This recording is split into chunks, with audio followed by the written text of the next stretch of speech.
Welcome to another episode of The Brand Called You, a podcast and podcast show that brings you leadership lessons, knowledge, experience, and wisdom from thousands of successful individuals from around the world. I'm your host, Ashutosh Garg, and today I'm delighted to welcome a very senior and accomplished professional from Jersey City, USA, Dr. Fred Petito. Fred, welcome to the show. Thank you. Thank you. Nice to meet you. Nice to meet you. Dr. Petito is an executive coach and a leadership advisor. He's the founder of Attain Leadership, and he has over 20 years of experience as a C-level executive. So, Fred, before we talk about coaching and leadership, tell me a little bit about your own journey in brief. Yeah, absolutely. So I actually started out in advertising years ago, working for one of the big global ad agencies, Young Rubicam, and in London, under strategic planning function.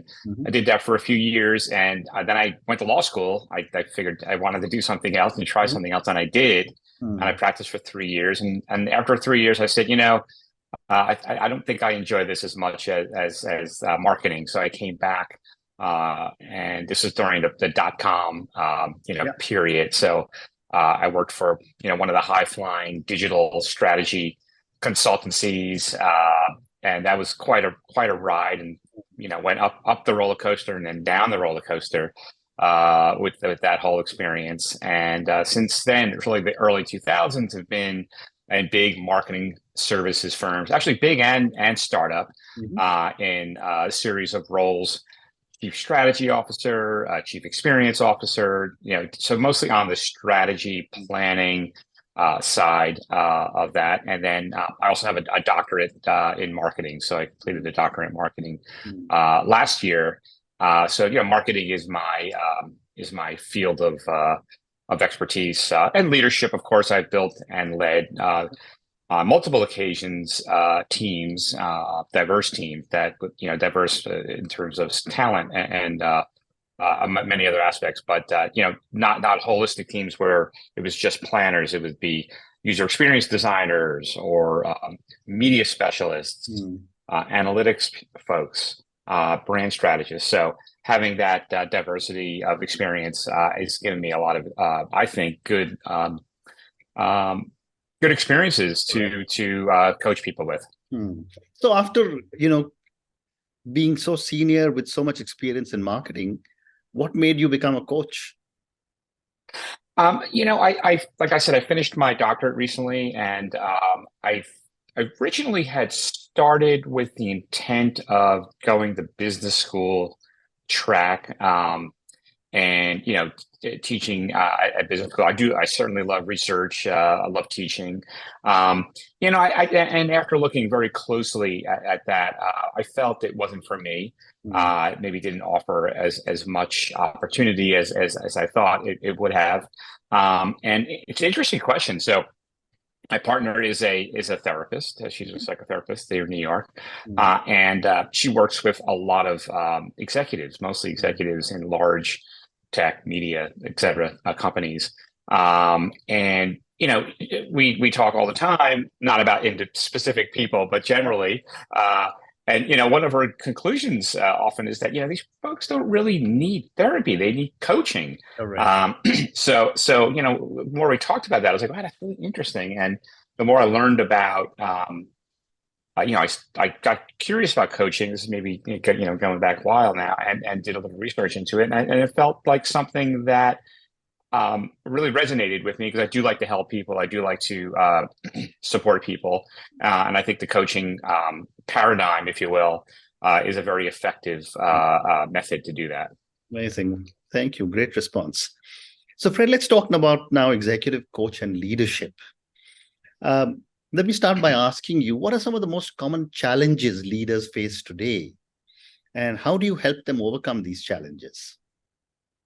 Yeah, I think, my focus is on, since I have so much marketing experience and have a doctorate in marketing, I do tend to focus on marketing professionals. And I think marketing is a really interesting place to work, because the discipline has gone through numerous changes in the past 10 plus years. Obviously, with social and media proliferation and and just evolving consumer preferences. It's a very dynamic place to be, and it's a very challenging place to be as a marketing leader. But beyond that, I think the pandemic also really accelerated the importance of marketing in a lot of organizations. And the reason why I say that is we all know, maybe not everyone knows, but there's been a lot of research and a lot of kind of writing in the business journals and publications about the high turnover of senior marketing executives. Every year, one of the big retained search firms does a study on tenure of C-level executives, and every year the CMO is kind of has the shortest tenure. 39 months, 38 months, 40 months, compared to a CEO, which may be double that, or a CFO, which might be 60, 70 months. So there's has been a lot of churn at the senior marketing levels, and I believe some of it is because people want to find new exciting jobs, and that's good for them. But I do think the other part of it is that it's been difficult for senior marketing leaders to thrive in a lot of large organizations because of lack of understanding of the marketing, kind of the science and art of marketing, but also the budgets that many marketers are accountable for are enormous, and the expectations and the pressure is very high for profitable growth.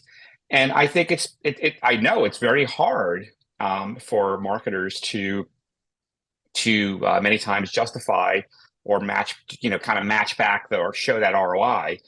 So I think there's always a lot of pressure on the role. So I think that's something that is a challenge that I see a lot of times.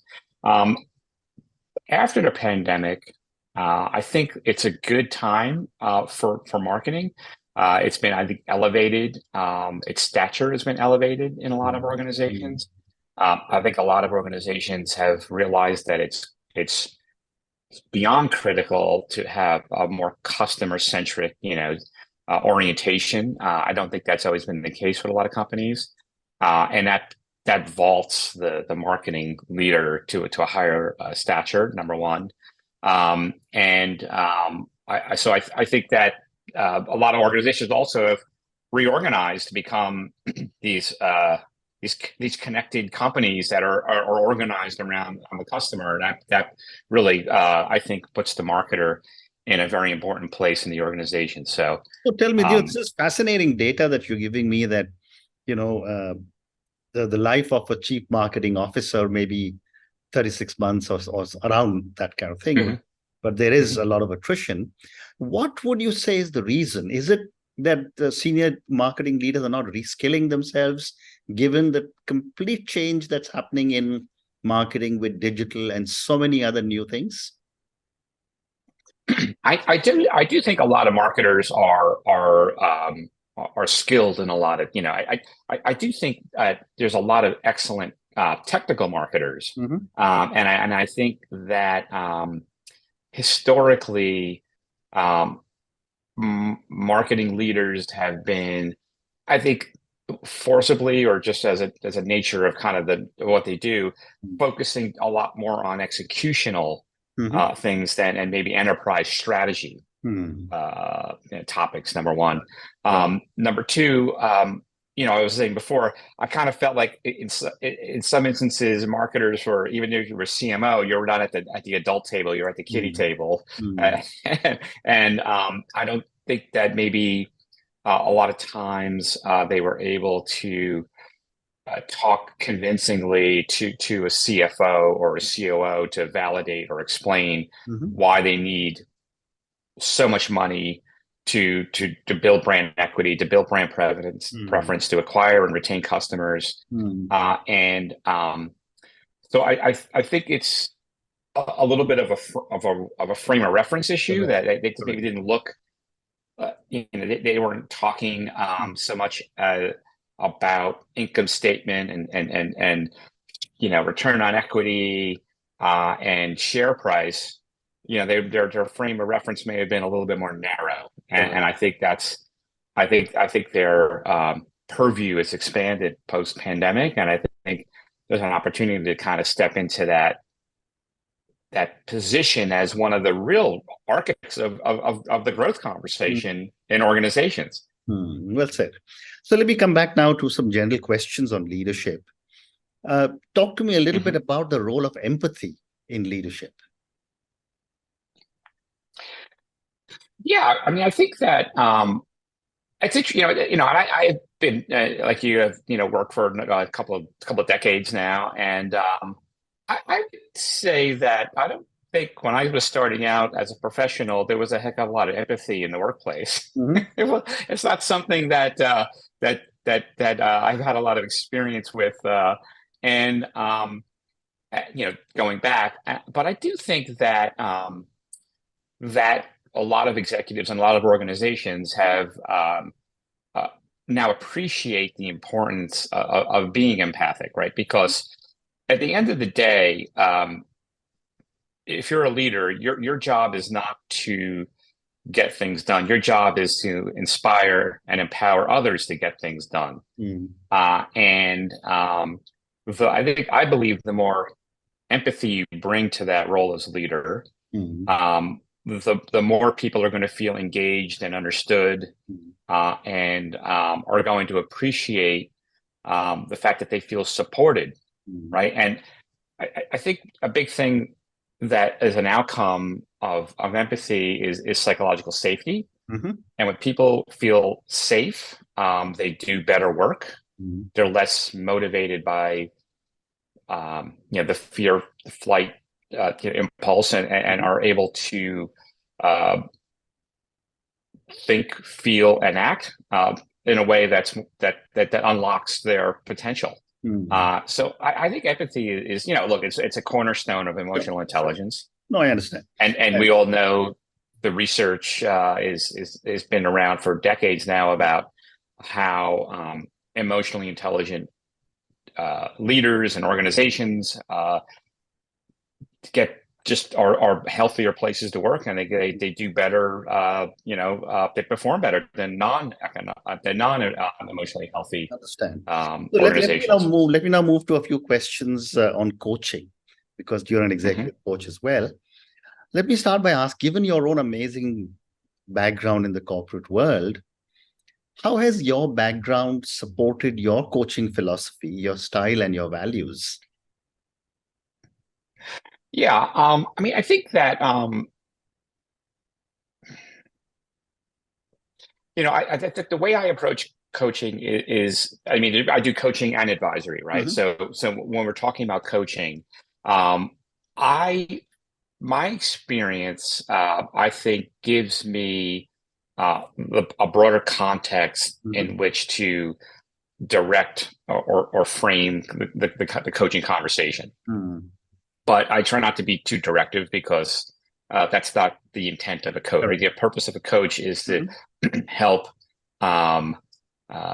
reflect back on the client and help them to think more deeply about their thinking, right?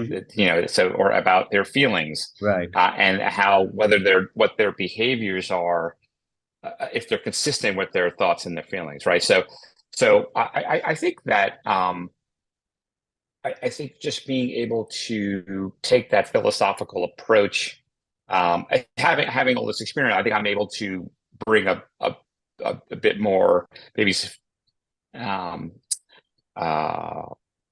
objectivity to the coaching conversation, and to also understand more, so that you're able to have those productive interactions.